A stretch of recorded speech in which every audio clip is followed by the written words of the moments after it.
no hay transporte, no hay, es que no hay, no paran nada, máquinas, ni triciclos, nada, no he visto una guagua. Miren esas calles, mira, un vacío total. Todo está pelado, vacío. Bueno, llevo caminando tremendo rato, haciendo señas, nada para. Y ayer fue lo mismo, fui a la finca de los monos, cuando tuve que virar yo sola a pie, porque no había nada, ningún tipo de transporte. Y ahora lo mismo, vengo de mi casa y nada. Y yo ahora reuniendo un dinerito para irme de Cuba y resulta ser que ni para los aviones hay combustible. Me cerraron Nicaragua, Guyana, hasta Haití me lo cerraron. Dios mío. Esto sinceramente es lo nunca visto. De hecho, las pocas máquinas que hay, las máquinas son los almendrones que hay trabajando, están cobrando carísimo porque la gasolina está perdida y cuando la encuentran altos, los precios altísimos. Y bueno, de un tramito del Vedado ahí a Centro Habana me cobraron 350 pesos. Y entonces ustedes dirán, ¿por qué no se compra una bicicleta, una moto, algo? Gente, no me puedo comprar ningún medio de transporte. Una, porque lo más que me puedo comprar es una bicicleta. Y dos, porque me la roban. Impactante, testimonio con imágenes recorriendo obviamente lo que son las calles de las principales ciudades de Cuba, vacías, sin medios de transporte, ni siquiera la guagua funciona, que es básicamente el colectivo o el autobús urbano que se ve mucho en La Habana y que en este momento está parado precisamente por la escasez absoluta de combustible que está sufriendo la isla. Una isla que claramente está bajo una presión máxima de los Estados Unidos, frente a la cual hay una intención, por supuesto, que es que Cuba deje de ser un régimen hostil hacia los Estados Unidos y un régimen que durante años ha financiado distintas estructuras vinculadas al terrorismo y al narcotráfico. O ha financiado o ha servido de soporte, porque la verdad que dinero nunca tuvo Cuba, pero sí ha servido de soporte. Cuando hablamos de narcotráfico, hay muchísimas evidencias de hace mucho tiempo que las tiene Estados Unidos respecto de cómo Cuba fue siempre un aliado para muchas rutas de narcotráfico a través del Caribe y cómo trabajó con muchas organizaciones del amplio espectro criminal vinculado al narcotráfico que ha habido en América Latina en los últimos años. De la misma manera que se dedicó durante muchísimos años a entrenar y a preparar a distintas organizaciones terroristas que operan en América Latina. Vaya, allí, por supuesto, todos los vínculos, por ejemplo, con las guerrillas colombianas, que siempre tuvieron en Cuba un aliado fundamental. El objetivo, por lo tanto, de Estados Unidos es que Cuba deje de ser un régimen hostil hacia Washington, D.C. Es parte de lo que Trump viene a plantear con su doctrina Monroe y es parte de la agenda que lleva Marco Rubio a Múnich, a la conferencia de seguridad donde vamos a estar yendo después, por la cual Marco Rubio dice: el viejo mundo donde Estados Unidos permitía que estas cosas ocurrieran a pocos kilómetros de su territorio se terminó, no existe más. ¿Te gusta bien? No te gusta, mala suerte. Son las reglas que impone el poder en estado bruto, que es en lo que están bastante convencidos, en este caso en la Casa Blanca. Ahora, el objetivo de mínima es que el régimen empiece a ceder, que empiece a actuar como está actuando el régimen que hoy conduce Delcy Rodríguez en Venezuela. Bueno, escuchábamos a Mike Hammer, el encargado de negocios de los Estados Unidos en Cuba, diciendo: ya tenemos una Delcy Rodríguez dentro de Cuba, como que tenemos señalados quiénes podrían ser las personas que estarían dispuestos a actuar en esos términos. Aparentemente Díaz-Canel Bermúdez no estaría en condiciones o preparado para eso. Un Díaz-Canel que después de la conferencia de prensa que dio la semana pasada está mudo en medio de esta crisis que es cada vez más grave. Ahora, lo que también es preocupante en este contexto son las señales que está dando Cuba, porque recordemos que Trump hace más de una semana, unos 10 días, había dicho: ya estamos en negociaciones del más alto nivel con el régimen cubano. Fernández de Cosío, que es el vicecanciller, el viceministro de Relaciones Exteriores, pero que es el principal vocero que tiene Cuba en materia de relaciones exteriores, ni lo había confirmado, pero ni lo había negado. Había dicho: bueno, siempre hubo diálogos y es verdad que esos diálogos siempre se dan en materia de alto nivel. No dijo: estamos en este momento en una mesa de negociación, pero no desmintió que hubiera diálogos que se estén dando en el más alto nivel, o por lo menos líneas de contacto en el más alto nivel. Bueno, ahora parece que sí lo desmiente. Escúchalo. No existen ningún diálogo de alto nivel entre el gobierno de Estados Unidos y Cuba, ni siquiera puede decirte que existe un diálogo a nivel intermedio. Hemos tenido intercambio de mensajes con el gobierno de Estados Unidos, se conoce, pero no hay en curso, no está sucediendo un diálogo en estos momentos entre los dos países. México desempeña un papel muy importante en sus relaciones amistosas con Cuba, en sus relaciones y sus acciones solidarias con Cuba, que es muy importante, y eso de por sí significa un puente, puesto que muestra un ejemplo de lo que otros países podrían hacer. Bueno, no hay diálogo de ningún tipo, no hay comunicación, por lo menos ningún proceso de comunicación de ningún tipo. Sí, hubo mensajes, se enviaron mensajes y se recibieron mensajes, nada más. Hubo un Fernández de Cossío que da marcha atrás de alguna forma de lo que había dicho un poco antes y que desde ya desmiente de forma categórica lo que había planteado Donald Trump. O hay un diálogo y Fernández de Cossío no lo sabe, o Fernández de Cossío miente, ¿y por qué mentiría? O mintió Trump, ¿y por qué mintió Trump? Bueno, es parte de la incertidumbre que rodea este momento de un régimen que claramente me parece que está en territorio desconocido. ¿Tuvo momentos críticos en sus 67 años de vida? Sí, muchísimos. ¿Sobrevivió a prácticamente todo? Sí, es cierto. Pero me parece que empieza a manejarse en territorio desconocido, sobre todo porque hoy ya no está Fidel Castro, ya no está esa vieja guardia activa, habiendo aprendido todas las herramientas que le dieron los soviéticos para manejarse. Es un régimen muy degradado, que por un lado tiene una vieja guardia, lo que queda, que ya ha superado los 90 años y que tiene enormes dificultades para poder seguir manteniéndose vigente en la toma de decisiones, y después hay una nueva guardia que encarna Díaz-Canel, que evidentemente tiene problemas de inoperancia graves, por lo menos inoperancia política, y que lo único que sí han aprendido a hacer es lo que les enseñaron los primeros líderes de la revolución y lo que aprendieron, por supuesto, perfeccionado de los soviéticos, la represión.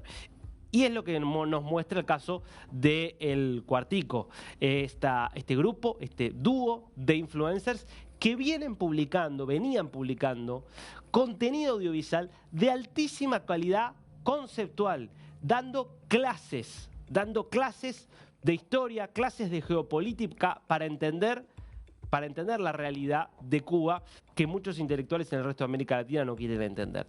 Bueno, se conoció el mensaje de la Fiscalía confirmando que quedan en prisión preventiva. Mirá.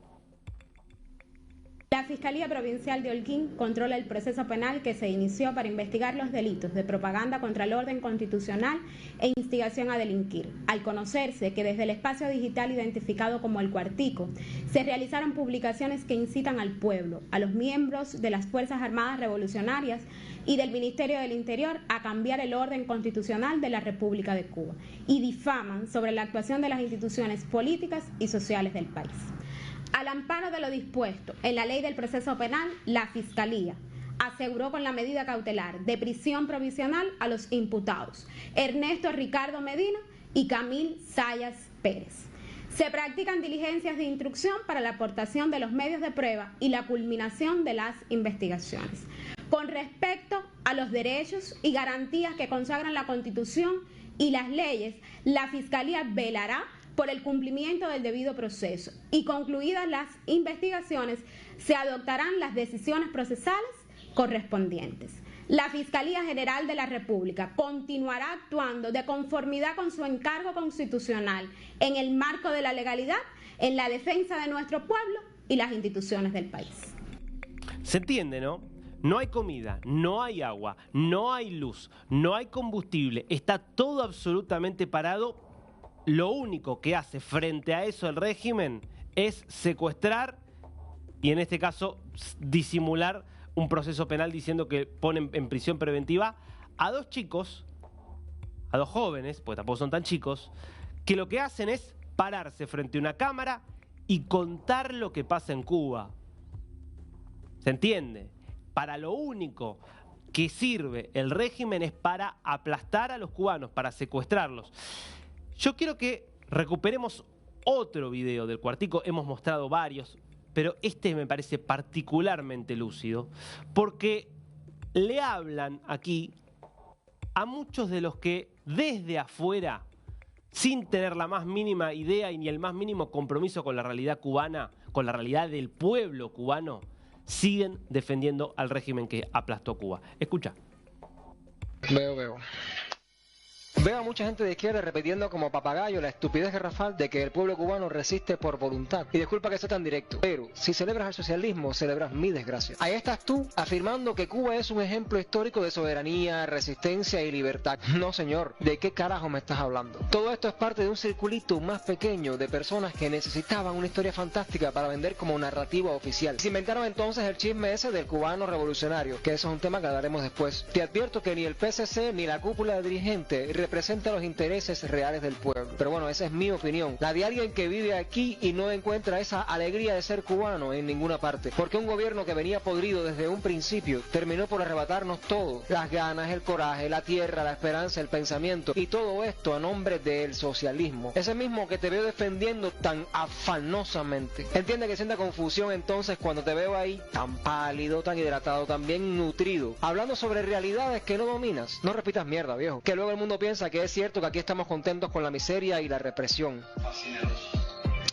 Lo más real que te puedo decir hoy es que ni a Trump, ni a Miguel, ni a Putin, ni a los extraterrestres les importamos un carajo nosotros, los que luego nos vemos obligados a resistir. Entre sanciones extremas, las internas, deudas, corrupción y demás placeres pertenecientes a la política, nos están matando de a poco. Han convertido la isla en un campo de concentración con vistas al mar, posiblemente el genocidio más lento de la historia. Entonces, ¿de qué resistencia me hablas? ¿De saber pasar hambre? ¿De no dormir pensando en qué carajo vas a comer mi niño mañana? Resistencia a mis nalgas, que no tengo. Lo que estamos es forzados a la supervivencia, a la humillación diaria y a la muerte lenta. Como me dijo alguien muy coherente una vez, el socialismo en Cuba nunca fue el fin, fue la herramienta que eligió la dictadura, porque es eso, una herramienta más de control. Si tanto te gusta la resistencia moral, ven a pasar un mes sin corriente, sin comida decente y con miedo a abrir la boca. Ahí veremos cuánto dura entonces tu romanticismo de escritorio. Resistir no es aguantar mierda por ideología, es levantarse un día y decir basta, aunque te cueste la vida. Hasta que eso pase, guárdate tu ejemplo histórico, porque aquí no resistimos, agonizamos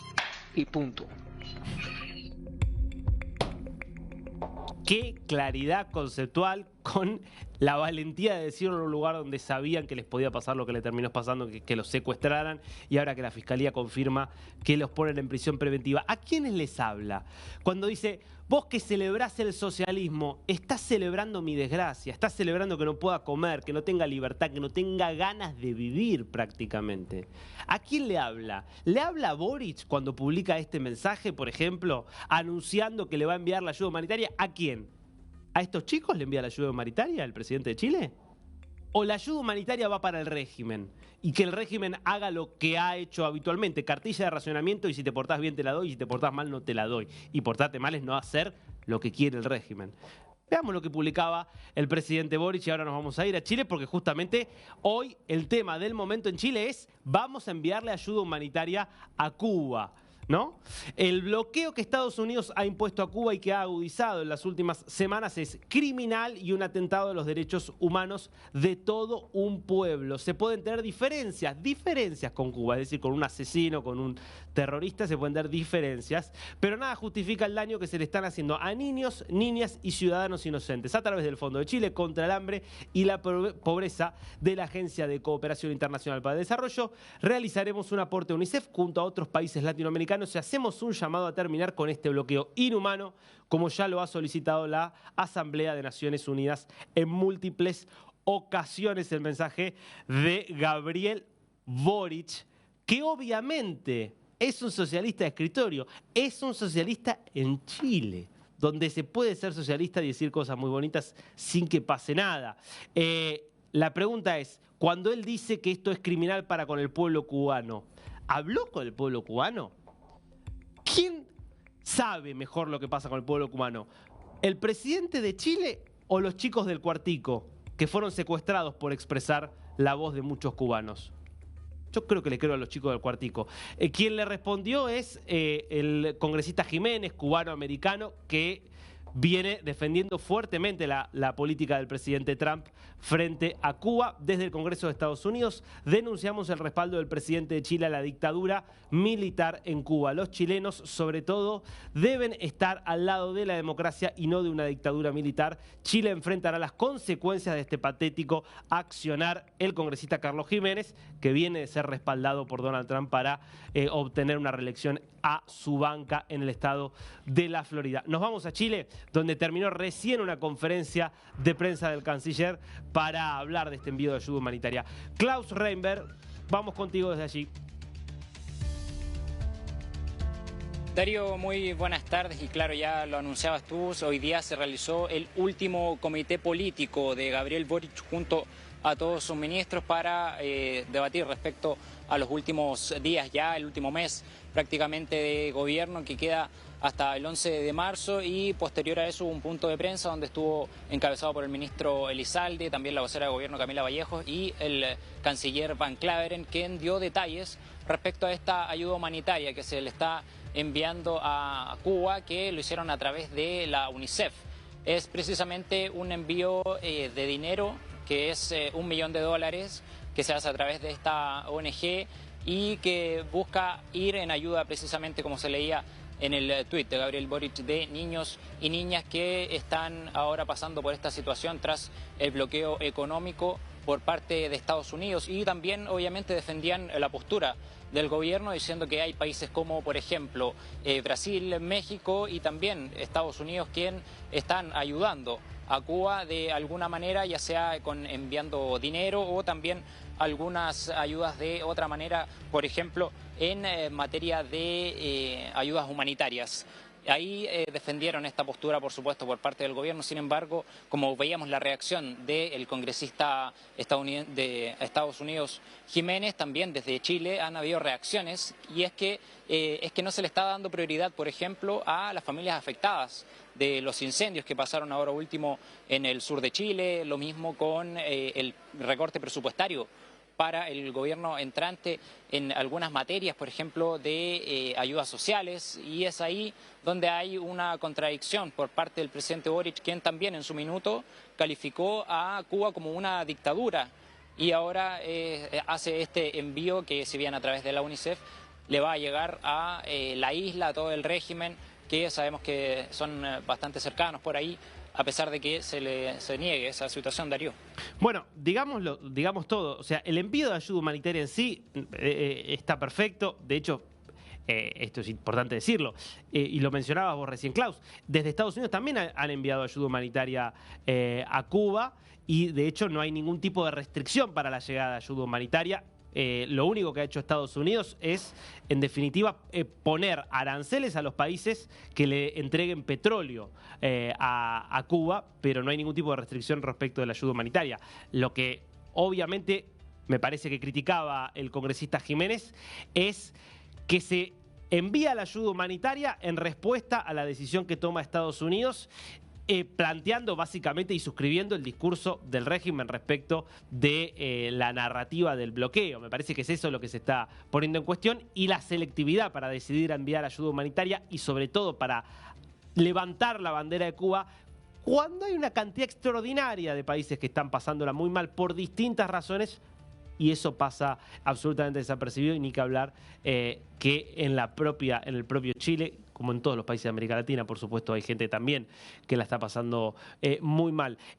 Daría la sensación, Klaus, de que en esta parte final de su gobierno vemos a un Boric que tal vez quiere volver a levantar algunas de las banderas, que no digo que tuvo que esconder en buena parte de su gestión, pero que de alguna manera los propios golpes de la gestión los llevaron a tener que hacer un planteo y hacer un gobierno mucho más pragmático de lo que tal vez había prometido en un primer momento. Bueno, ahora ya por ahí, sin esa misma responsabilidad, me parece que volvemos a ver un poco a ese Boric que quiere hablarle más a los suyos, pensando tal vez en un legado y tal vez quizás en un regreso a la política más adelante, ¿no?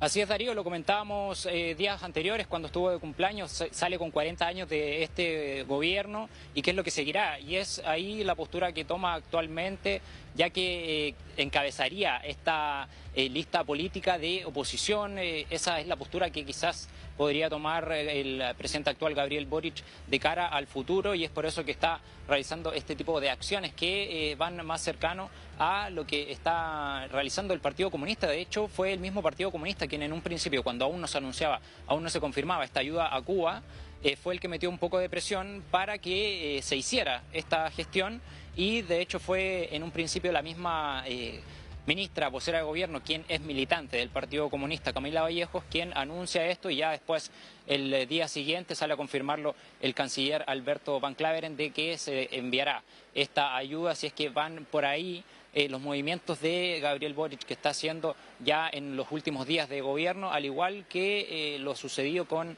su hija, que la trajo en un acto público argumentando que no tenía con quién dejarla, que su madre ya terminó este postnatal que se les da acá a las madres, que son 6 meses, ya se le había acabado, y es por eso que la trajo, también teniendo en discusión en el Parlamento el sistema, el plan de la ley Sala Cuna, que busca precisamente que se les dé un beneficio a aquellas madres para que dejen a sus pequeños hijos en lugares protegidos, que estén seguras y también tengan alguna garantía respecto a estos lugares. Un tema que también se habló en esta conferencia de prensa, que se está debatiendo bastante en el Parlamento, que si bien hoy está en receso, se busca que se apruebe antes del día 11 de marzo. Bueno, después nos metemos con esa que fue obviamente una imagen inusual de Boric con su hija y todo el debate que suscitó. Lo dejamos ahí picando. Klaus, nos vemos en un rato. Gracias. Nos vemos, Darío, que estés bien.